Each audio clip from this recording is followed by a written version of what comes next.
Salut! Aujourd'hui, on est au mois de juillet. Donc au mois de juillet, au jardin, on arrive dans un tournant. C'est-à-dire qu'on va récolter tout ce qu'on a fait en amont. Et puis maintenant, on va refaire aussi pas mal de choses au potager, des cultures hivernales. Donc il va falloir trouver le juste milieu. C'est-à-dire, il ne va pas falloir en mettre partout des poireaux, des choux, des choses comme ça, puisqu'il faut penser aussi qu'on va préparer aussi nos terrains pour l'hiver, c'est-à-dire pour l'année prochaine, il va falloir amender avec des écorces, du broyage, du fumier, des choses comme ça. Donc si on met des rangs de poireaux, des rangs de quelque chose comme ci, comme ça, dans tous les sens, et ben on ne pourra pas travailler correctement. Donc on va essayer le plus possible avec les associations de garder encore un petit carré de plantation qu'on va faire pour l'hiver, et puis tous les autres carrés, n'oubliez pas, on l'avait divisé en 3 carrés pour faire les rotations. Donc ça c'est important, n'oubliez pas, il y a les légumes feuilles, les légumes racines et les autres. Grosso modo on schématise comme ça. Donc à chaque fois il faut faire les rotations pour éviter toutes les petites maladies qu'ils peuvent avoir. Et puis surtout, une plante qui a puisé quelque chose dans la terre, l'autre plante derrière va pouvoir profiter de ce qu'elle n'a pas puisé dans la terre, style par exemple les haricots. Et les haricots, derrière les haricots, on va mettre tout ce qui va être feuilles, parce qu'avec l'azote, tout ça que l'haricot a laissé, les feuilles de salade par exemple, eux adorent ça. N'oubliez pas aussi que si vous n'avez pas la chance de partir en vacances, ou si vous êtes déjà parti en vacances, tout ce qu'il y a là derrière moi, c'est la pépinière, donc pour les plantes vivaces et les plantes aromatiques. Donc il est toujours temps de planter, puisque c'est du godet, vous pouvez planter, puisque vous serez là pour arroser. Donc n'hésitez pas à aller sur le site, puis commander et faire vos schémas, refaire un petit coin d'aromatique. Allez-y, profitez-en, c'est le bon moment. Alors maintenant on va travailler sur le tableau, parce que là c'est important, on arrive à un point crucial. Et là le plus important, on va remettre un petit peu, je vais vous rafraîchir un petit peu la mémoire de ce qu'on avait planté, ce qu'on avait semé dans ce carré urbain alimentaire. Donc on y va, je vous explique un petit peu ce qu'on avait fait. Donc rappelez-vous, premier carré, rappelez-vous on le divise toujours en 3, ça c'est important. Donc on avait fait de l'ail, on avait semé des poireaux, on avait mis de l'oignon, échalote. On avait mis entre deux pour l'association des carottes pour éviter la mouche. Et aussi on avait semé des petits oignons jaunes pour tester. Et puis aussi des oignons blancs. On avait fait de la betterave, on avait fait de l'épinard, on a fait des radis, des salades, des choux-fleurs. On avait ressemé des petits poireaux et on avait fait des petits pois. Donc après, on y va. On avait fait dans le deuxième carré des pommes de terre, salades, choux-fleurs, haricots. On avait fait dans le troisième des carottes, des cornichons, des concombres, des courgettes, des tomates. Les autres tomates, bien sûr, on les avait fait dans le petit tunnel, parce qu'on est en Normandie, n'oubliez pas. Donc ce schéma-là est bien un carré potager en Normandie, au nord de la France. C'est important de le souligner, parce que dans le sud, ils ne vont pas faire la même chose. On a besoin maintenant de planter des endives, de la salade, des radis noirs, des choux blancs, c'est-à-dire des choux de Milan, pardon, des choux Bruxelles, des poireaux, des carottes, de la mâche. Et on va refaire un petit semis d'oignons, des oignons jaunes pour s'amuser un petit peu, on va voir ce que ça donne. Et on va faire des petits pois qu'on va récupérer, un rang de petits pois qu'on avait fait ici. On va essayer de récupérer, on va voir si ça marche ou pas. Alors donc, maintenant, comment on va procéder? Je vous ai dit tout à l'heure qu'il fallait faire attention de ne pas mélanger, de pas, vous voyez, d'en mettre partout dans le potager pour préparer le futur potager pour l'année prochaine. Donc, comme je vous ai dit, on avait de l'endive. Là, ce qu'on va commencer cette semaine, c'est à planter de l'endive. Rappelez-vous, je l'avais semé dans mes petites micromottes pour avancer les choses, pour voir un petit peu, parce que j'avais pas de place. Rappelez-vous, on est en Normandie, en ce moment le temps n'est pas terrible, même là aujourd'hui, il fait chaud, il fait froid. Alors les cultures, c'est ralenti, et puis les champignons arrivent, tout ça, donc c'est pas facile en ce moment dans le nord de la France, donc on va se débrouiller. Donc les endives, les salades. Alors les salades, comme d'habitude, les salades on les plante un peu partout, c'est pas très grave ça, les salades, il n'y a pas de souci. Donc après on va se planter aussi le chou de Milan que j'ai fait en micromotte. Les poireaux que j'avais semés ici, donc ces poireaux là maintenant, c'est de la porrette, on appelle ça maintenant de la porrette. Donc là on va pouvoir la mettre aussi cette semaine, on va la planter. Et à côté on va ressemer un rang ou deux, on va voir 2 carottes. Donc comment on va faire? Alors en sachant qu'on va trouver de la place où on va garder là maintenant un rang de petits pois. Pourquoi? Parce que les petits pois, je vous ai dit tout à l'heure, je voulais en ressemer. On va en ressemer vers le 15 juillet à peu près, on va voir. Donc on va récupérer, comme c'est des variétés anciennes, on va récupérer les graines qui sont dedans, les petits pois, on va voir ce que ça donne, on va essayer. Et puis on aura des petits pois à peu près au mois d'octobre à peu près en fonction du temps. On va voir ce que ça donne. Si vraiment il fait froid au mois d'octobre, voire au mois de novembre, ben, on les couvrira avec un petit voile d'hivernage, comme je vous ai toujours dit. Donc c'est surtout pour faire un petit test. Hein. On a dévié un petit peu par rapport au tableau qu'on avait fait au tout début d'année. Là, c'est juste parce qu'on va s'amuser un petit peu. Je veux faire un test, voir si ça reprend bien. Donc là, on va mettre à cet endroit-là du jardin, on va mettre les poireaux, les carottes et on va mettre les choux. Donc, bien sûr, on ne va pas mettre 50 mètres de poireaux, 50 mètres de choux, puisque dans ce petit carré-là, vous voyez, il me reste des poireaux. Donc, je vais garder cette semis que je vais détasser un petit peu. Et là, derrière, on a les pommes de terre qui sont ici. Donc après, un petit peu plus tard, je pourrais remettre un petit peu de poirettes, hein, de poireaux, ici à la place des pommes de terre. Mais pour l'instant, cette semaine, ce qu'on va faire, on va... Donc, comme on n'a plus d'épinards, rappelez-vous, on les a récupérés. Donc, les épinards, les petits radis, les choux-fleurs. Là, on a de la place. Et là, on n'a plus d'oignons blancs. Alors, bien sûr, ça ici, là, les poireaux, donc on n'en aura plus non plus, parce qu'on va les récupérer. Hein, et puis tout ça, on va récupérer bientôt, d'ici 15 jours, 3 semaines, hein, parce que c'est un petit peu plus long cette semaine, c'est ce mois-ci, il fait un peu froid, on va voir ce que ça donne. Normalement, il devait faire beau, mais là, ça va être encore mitigé. La semaine prochaine, ils annoncent du beau temps, mais on va voir ce que ça donne. Donc c'est un petit peu en retard par rapport à ce que j'avais fait, mais bon, c'est comme ça, c'est la nature, on s'adapte. Alors, ce qu'on va mettre ici, on va remettre de la salade. On va remettre de la salade ici. Et là, on va mettre les endives. On va mettre les endives ici. Donc vous voyez, hein, on prévoit son petit truc. On sait qu'on a mis ça, on sait qu'on a mis ça. Et là, les poireaux, les carottes, les choux, on va les mettre là, à la suite. Hein. Donc on va mettre les poireaux, les carottes, on va les mettre ensemble. Et là, on va mettre les choux. Vous voyez ? Donc là, on pourrait refaire un petit peu de radis noirs, mais moi, ils ne sont pas encore prêts. Mais bon, les radis noirs, c'est un petit peu plus tard. On pourrait remettre des radis roses, hein, des radis de toutes les couleurs. Ça, sans problème, vous pourrez, puisque vous avez de la place. Là aussi, vous pourriez en mettre sans problème.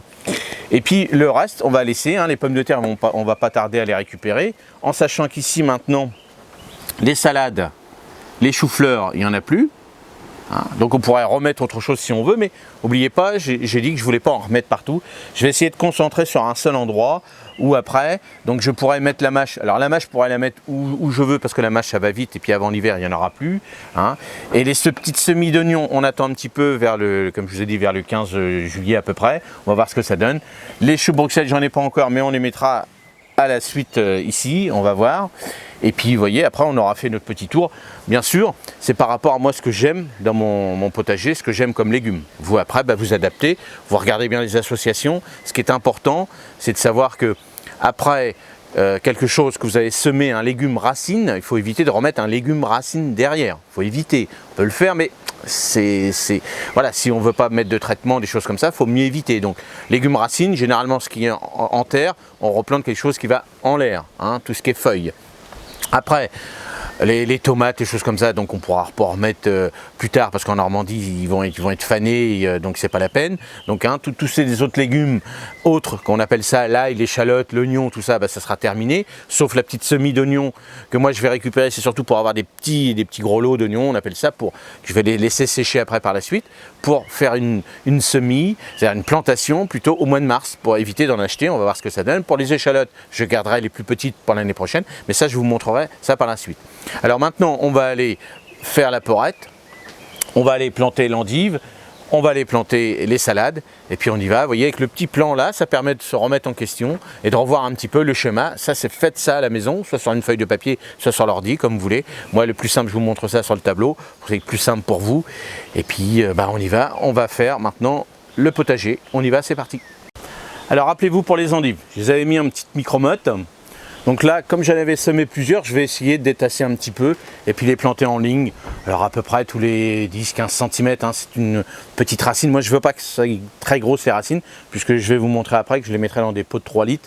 Donc je ne vais pas attendre d'avoir des énormes racines. Puis en règle générale, ce n'est pas des énormes racines quand même, hein, ça représente à peu près comme un petit radis noir.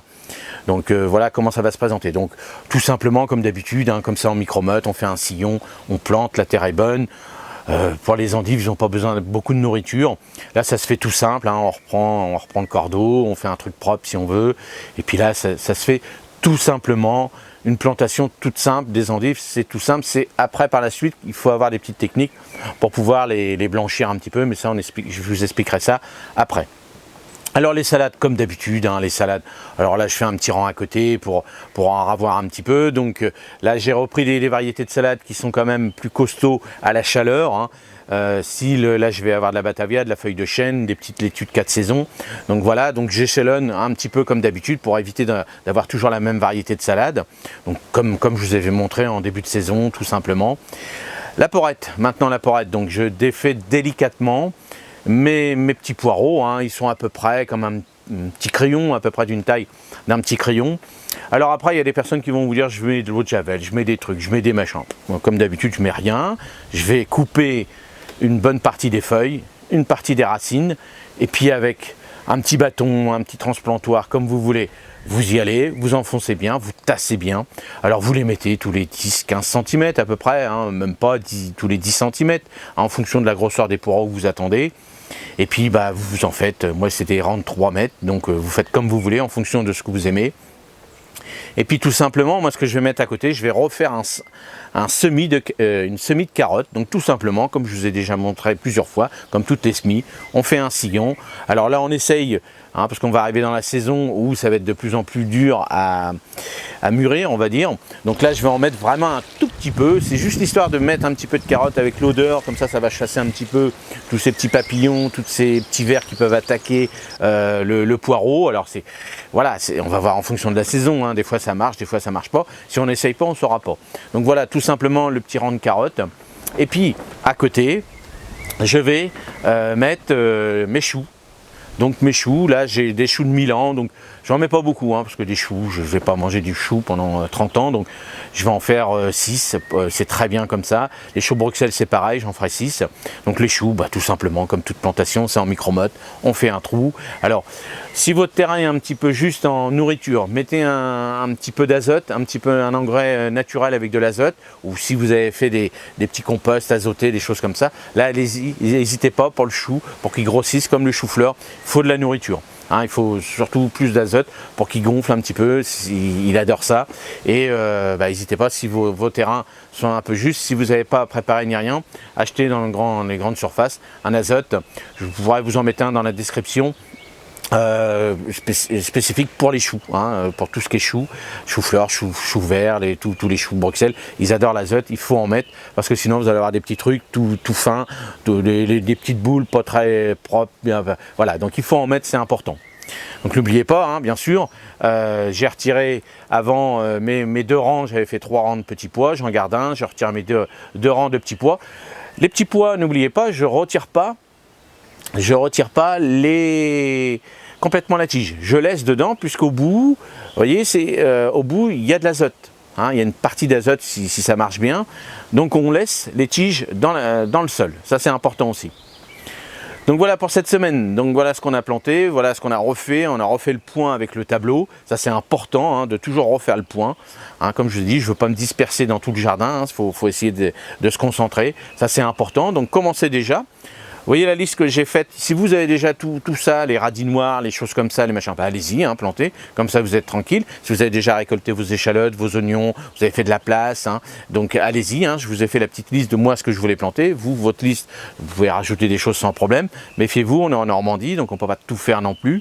Pensez que nous, à partir du mois de septembre, octobre, c'est très humide. Donc là, qui dit humidité, pourrissement, si vous mettez des choses en pleine terre, tout ça, et puis les maladies, les choses comme ça, donc faites attention. Là, en ce moment, il faut faire attention aux pommes de terre, avec le coup de froid qu'on a eu, les dorifères, ils arrivent, les choses comme ça, le mildiou sur les tomates, tout ça, ça arrive. Donc regardez, comme d'habitude, les pucerons, les limaces. Alors ça, les limaces, cette année, en Normandie et dans le nord de la France, on en a plein, parce que comme il fait chaud, l'humidité, tout ça, ils sont heureuses. Ils y vont, ils glissent comme ça, ils mangent tout, sans problème. Hein. J'ai des clients qui me disent, j'ai planté un basilic, le soir, le lendemain soir, tout était mangé. Donc vous voyez, faites attention, regardez. Moi j'avais fait ma première récolte de haricots, on a récolté 6 kg de haricots. Je pense qu'on va arriver à 8 kg pour 3 rangs sur 9 mètres, c'est pas mal, hein, c'est déjà pas mal. Ils avaient été mangés par les pucerons Là, les coccinelles sont arrivées, donc les pucerons, il n'y en a plus. Puis comme on a été entre les rangs, on les a un peu perturbés. J'ai pas mis de produit, j'ai des beaux haricots. Je vous montrerai comment on fait des bocaux. Hein, conserver les haricots, vous allez voir comment on va faire. J'ai acheté un stérilisateur spécialement pour vous montrer un petit peu comment on fait les bocaux. Et puis si vous avez des astuces, comment faire vous vos conserves, comment vous avez réussi à faire des petites astuces, surtout essayez de me donner des petites astuces parce que ça c'est chacun son petit truc. Les petits bouillons, comment vous allez faire avant la cuisine, par exemple pour faire une ratatouille, pour faire peut-être un petit bouillon avant de les blanchir par exemple. Si vous ne blanchissez pas vos haricots, vous les faites cuire dans un petit bouillon avec des petits oignons, des petites choses comme ça. Si vous avez des recettes comme ça, n'hésitez pas à les mettre dans les commentaires pour tous les autres. Et puis surtout, si vous avez des astuces pour faire de la conserve facile et puis éviter d'acheter des pots, des choses comme ça, bah, dites-le dans les commentaires, ça c'est important. Alors merci à tous et puis comme d'habitude, tous ceux qui sont partis en vacances, bah, allez-y, éclatez-vous, profitez-en, puis revenez-nous en pleine forme après, sans problème. Et puis comme d'habitude, le petit virus, bah, il est toujours là. Protégez-vous, c'est important parce que je vois de plus en plus les gens, là ils arrivent, ils croient, ils ont l'impression que bon, il n'y a plus rien, c'est pas vrai, il est toujours là. En Normandie, il y a une reconnaissance, on en rouge de ce côté-là. Donc faites attention tous les petits Normands, protégez-vous. Le virus, cette saloperie de virus, hein, je suis méchant à dire ça, mais c'est comme ça. Il est là, il est là, il est là. Alors faites attention, surtout si vous êtes en vacances, respectez les gestes barrières, c'est important parce qu'au mois de septembre, on risquerait d'avoir des surprises. Allez, passez des bonnes vacances pour ceux qui sont en vacances, et puis pour les autres, on y va, on va travailler, il y a plein de boulot à faire, il y a plein de choses, et puis on y va, c'est parti, et à mardi prochain. Salut!